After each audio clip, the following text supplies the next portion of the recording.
8초 멘트를 늘 제가 했는데 안 하던 이선영 아나운서가 하니 아무리 천하의 이선영이어도 버벅거리는군요. 안 하던 말을 하려니까.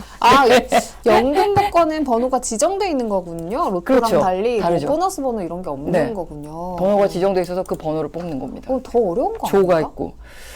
당선될 확률은 연금 복권이 더 높다고 합니다.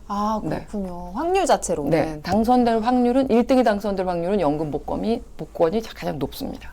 그렇군요. 알려주셔서 감사합니다. 금요일대를 반짝반짝 빛내는 이선영 아나운서의 의식의 흐름 코너 이하입니다. 자, 이번 주 이하의 주제 빨리 말씀드리면 인공인데요. 인공, 사람이 만들다라고 하는 인공, 다양한 인공 땡땡들에 대한 소식을 들고 왔습니다. 네. 여러분은 인공하면 뭐가 가장 먼저 생각나는지 궁금하네요. 일단 첫 번째 인공은 인공 빗물 터널입니다. 왜 지난달이죠.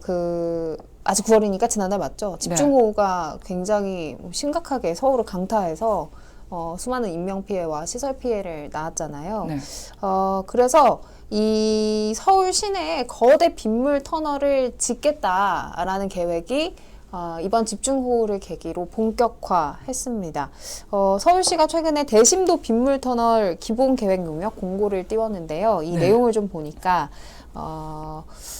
대심도 빗물 배수 터널이라는 그 단어를 구체적으로 명시했더라고요. 그러니까 대심도 크게 깊게 길을 만든다라는 뜻이겠죠. 그래서 지하 40에서 50m로 큰 터널을 만들어서 비가 올 때 물을 여기에 몰아 넣었다가 이제 비가 그치면 그래서 이제 주변 이제 하천들의 수위가 좀 낮아졌을 때 이 물들을 방류하는 그런 이제 시스템이에요. 근데 터널은 사실 저도 이거를 선영 씨가 어제 저한테 이제 이걸 하겠다고 보냈을 때 맨 처음에 든 생각, 터널은 다 사람이 만드는 건데 굳이 터널에 인공이라는 걸 붙이는 게 왜일까가 궁금했거든요. 그러니까 원래 터널이라고 하면 우리가 물이 아니라 사람이나 이제 차가 지나다니는 용도로 생각을 하는데 물이 지나는 터널, 그러니까 물만 지나가게 만들려고 일부러 사람이 터널을 뚫었다는 의미에서 인공 터널이라는 개념이 그러니까 좀 우리가 알고 있는 있겠더라고요. 그 일반적인 터널하고 좀 구별을 하려고 거기에는 인공 대심도 터널 이렇게 하는 거군요. 그러면. 네.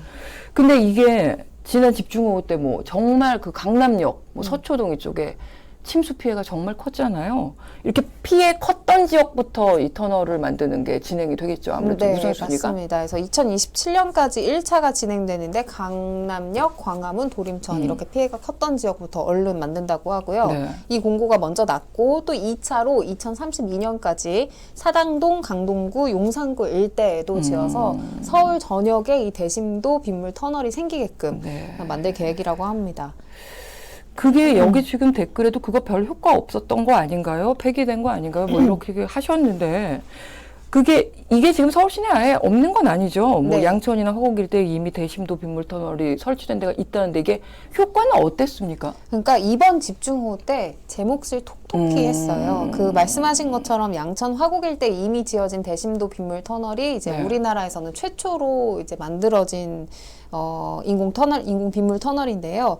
2020년에 지어졌고요. 이 일대에 비가 내릴 때 총 32만 톤 규모의 물을 저장했다가 방류할 수 있는 시스템을 가지고 있는데 이제 지난 집중호우 때 이 지역에 물론 뭐 강남보다는 조금 덜 왔지만 시간당 59mm, 하루 164mm의 아주 강한 비가 내렸는데 이때 이 양천 신월동이 원래는 침수가 잘 되던 그 저지대 지역이었는데도 피해를 보지 않았다고 해요. 그래서 모의 침수 시험을 해보니까 만약에 이 빗물 터널이 없었다. 그러면 600세대가 피해를 봤을 거라는 분석도 나왔거든요. 그만큼 어쨌든 빗물 터널에 효과가 있었다. 뭐 이보다 더 막 300mm, 400mm 더 왔을 때 어떻게 될지 모르겠지만 이번 집중호우 때만큼은 이 지역 일대에선 효과가 있었다라는 분석이 나왔습니다.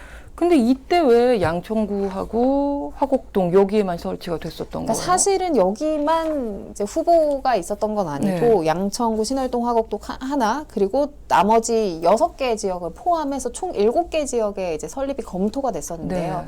뭐 여러 가지 예산 문제나 뭐 또 지역 주민과의 어떤 합의가 되지 않으면서 이제 양천구, 신월동과 화곡동에만 일단 지어진 거예요. 그래서 2015년에 그 총 7개 지역에 설립되기로 했던 이 빗물 터널 계획이 무산되면서 네. 한국만 이제 설치가 됐고, 사실 이게 안전과 관련된 설비는 큰 돈이 들어가고 공사하는데 꽤 뭐 시간도 걸리고 심혈이 예. 많이 들어가잖아요. 그런데 이게 커다란 사고로 이어지면 이 시설에 대한 효용성에 대해서 의문을 갖는 사람이 많기 때문에 추진하기가 좀 힘들다고 해요. 그리고 이제 뭐 지자체장이 바뀔 때마다 이 안건이 뭐 무산되거나 이런 게 반복되다 보니까 지금까지는 이제 쭉 장기간의 호흡으로 이어지기 힘들었는데, 이번에 집중 후 이후로 좀 필요성이 공감대를 많이 얻으면서 네. 이제는 좀 좀 매끄럽게 추진이 되지 않을까, 그런 희망 개인적으로 갖고 있고, 네. 또 큰 시설 지을 때 아무래도 뭐 공공부지 확보도 돼야 되고 주민들의 뭐 소음 문제나 안전 문제도 있을 거고 뭐 여러 합의가 필요하기 때문에 이런 부분도 좀 좀 긴밀히 협력해 나가야 될 부분이 아닌가 네. 싶습니다. 효과가 있었다고 하니까 이번 집중호우 같은 그런 대형 피해가 또 재발하지 않도록 이번엔 좀 장기적으로 실천이 되면 좋겠습니다. 다음 네. 인공 보겠습니다.